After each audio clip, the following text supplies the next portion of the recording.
네, 목요일 이 시간 많이 기다리셨을 텐데요. 어렵고 복잡한 뉴스를 쉽고 재밌게 풀어내는 알고팡 보고팡 팡팡 뉴스 시작합니다. 제주파닷컴 고재일 기자와 함께하는데요. 첫 소식이 재난지원금에 관한 내용이네요. 네, 재난지원금 정치라고 일단 키워드 정해봤는데요. 잠시 후에 설명은 드리겠습니다.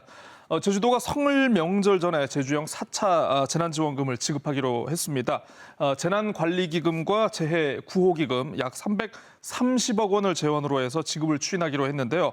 도내 소상공인 그리고 관광업 등 4만 7천여 개 업체 그리고 문화예술인 등 3,200여 명의 성별 지급을 하게 됩니다.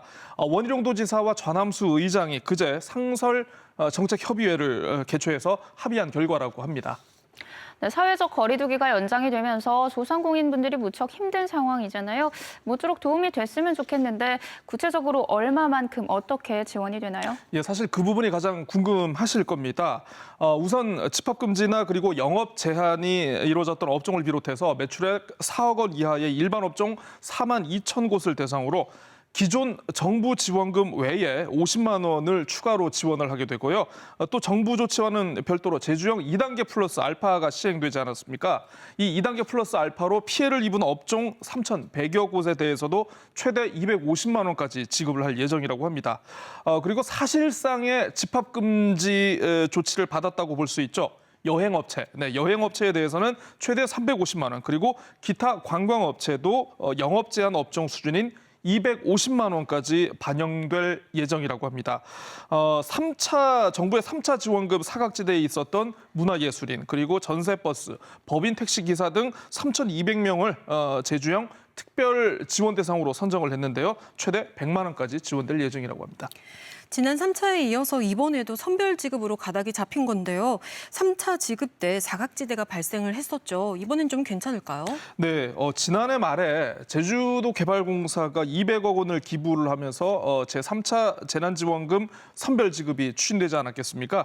당시 제주도는 이제 방역비를 제외하고 한 120억 원 정도를 집행할 수 있을 것으로 기대를 했어요. 근데 하지만 결과적으로 이게 절반에도 미치지 못하는 50억 원 정도의 꽤 낮은 집행 실적을 보였다라고 하는데 원래 계획으로는요, 소상공인 그리고 창업기업에 83억 원 정도를 지원하기로 했는데 실제 집행된 게 15억 원 가량에 불과하다라고 합니다. 신청서를 제출한 8천 곳의 창업기업 가운데 7천 곳이 지원을 받지 못하는 일이 있었는데요.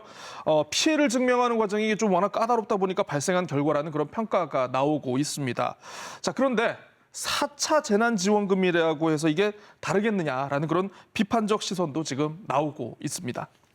지원 대상자로 선정이 됐지만 신청 조건이 너무 까다로워서 그분들께 더 큰 박탈감을 안겼을 것 같네요. 이번에는 그런 일이 없었으면 좋겠습니다. 그런가 하면 이번 재난지원금이 원지사의 대권 행보도구로 전락했다는 비판이 일고 있다고. 네, 그렇습니다. 4차 재난지원금 지급 발표 후에 우리 원지사님께서 곧바로 자신의 SNS 계정에 재난지원금 무차별식 아닌 맞춤형 집중 지원합니다라는 그런 장문의 글을 게시했습니다. 이렇게 얘기를 했는데요. 이재명 경기도지사처럼 전 도민에게 재난기본소득을 지급해야 한다는 목소리도 있지만 무차별 지급, 막대한 예산만 소요되고 정책 실효성은 크게 떨어진다라고 이렇게 비판을 했는데요.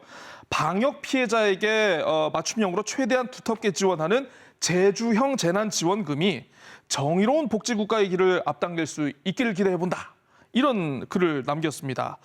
4차 재난지원금, 사실상 이재명 지사하고 뭔가 정책적 대립각을 세우기 위한 수단이었음을 숨기지 않은 것인데요. 관련해서 지역 정치권의 비판의 목소리도 제기됐습니다. 더불어민주당 홍명환 도의원이요. 방역에 협조한 전체 도민을 외면하고 일부 업종만 지원을 하게 되는 차별 정책이다.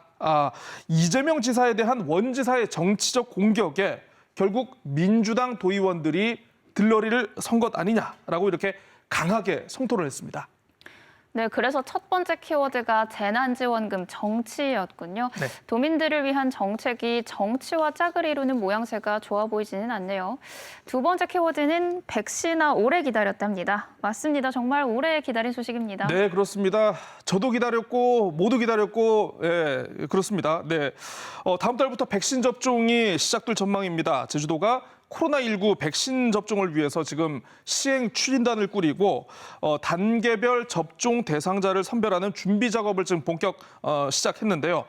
지난달 영국에 이어서 아마 이달 중에 WHO가 지금 승인할 것으로 예상되는 아스트라제네카라는 백신이 지금 국내에서 위탁 생산 중이라고 합니다. 그래서 다음 달 말 아스트라제네카를 시작으로 얀센, 모더나, 화이자 이름 많이 들어보셨죠? 이 백신을 차례로 공급해서 올해 11월 말까지 전 도민 접종을 마친다는 그런 계획을 세우고 있습니다.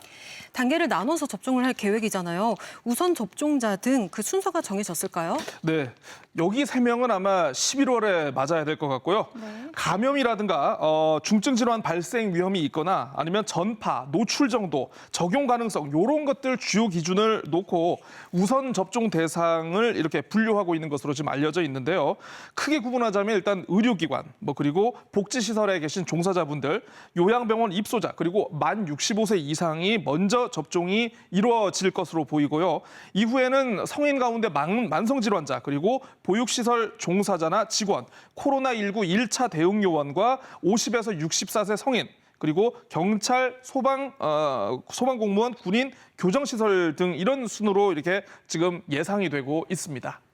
네, 부작용이나 보관 시설, 인력 확보 같은 여러 우려가 있는 상황인데 이런 문제점들은 어떤 방향으로 검토가 되고 있나요? 네, 제가 지금 청소년과 어린이를 얘기를 하지 않았거든요. 네. 만 19세 미만인 경우에는 아직 백신의 임상 실험이 이루어지지 않았다라고 합니다. 그래서 만 19세 미만 같은 경우에는 올해 안에는 좀 접종이 어려울 것이라는 그런 전망이 있고요.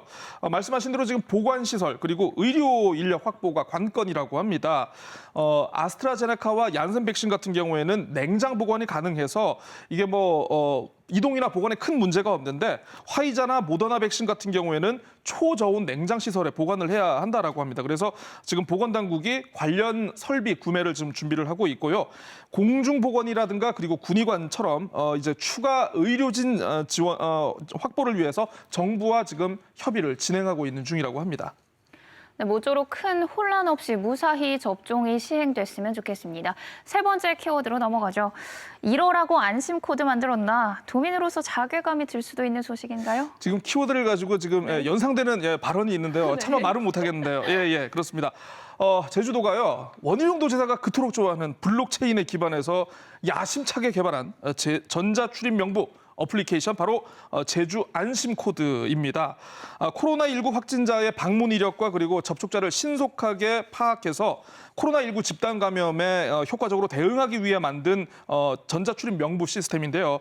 최근 엉뚱한 논란에 휩싸였죠. 전국적 집단 감염의 고리가 되고 있는 경북 상주 종교시설 BTJ 열방센터와 관련해서 이 제주 안심 코드가 악용됐을 가능성이 제기됐기 때문입니다. 지난해 말에 발송된 한 이메일을 제주도가 확보를 했는데 BTJ 열방센터 참석 시 숙지사항이라는 그런 제목의 이메일이라고 하더라고요. 제주 안심 코드 앱을 사용해서 거짓 방문 이력을 꾸며내는 그런 방법이 이 이메일에 담겨 있었다라고 합니다. 센터 방문 전에 안심 코드 앱을 다운받아서 QR 코드를 찍고 그래서 제주에 있었던 것처럼 속이고 휴대전화 전환을 끄라는 것인데요. 관련해서 지금 제주도와 질병관리청이 사실관계 확인에 나서고 있습니다.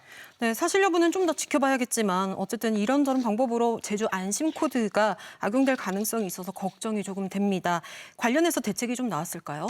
네, 마련을 해야겠죠. 네, 제주도가 안심 코드의 기능 고도화를 추진하기로 했다는 소식이 들어왔습니다. 그래서 안심 코드의 악용 의혹을 방지하기 위한 여러 방안들이 지금 논의가 되고 있다라고 하는데요.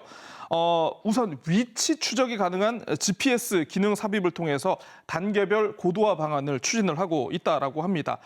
이와 관련해서 모의 방역 훈련이라든가 현장 시연회 등 역학조사에 활용하는 사례 등을 다수 제시를 해가지고 제주 안심 코드의 장점 그리고 보급에 주력한다는 방침입니다. 네, 업그레이드될 제주 안심 코드는 말 그대로 누구나 안심할 수 있게 잘 보완되기를 기대합니다. 오늘 소식은 여기서 마무리하겠습니다. 두 분 고맙습니다.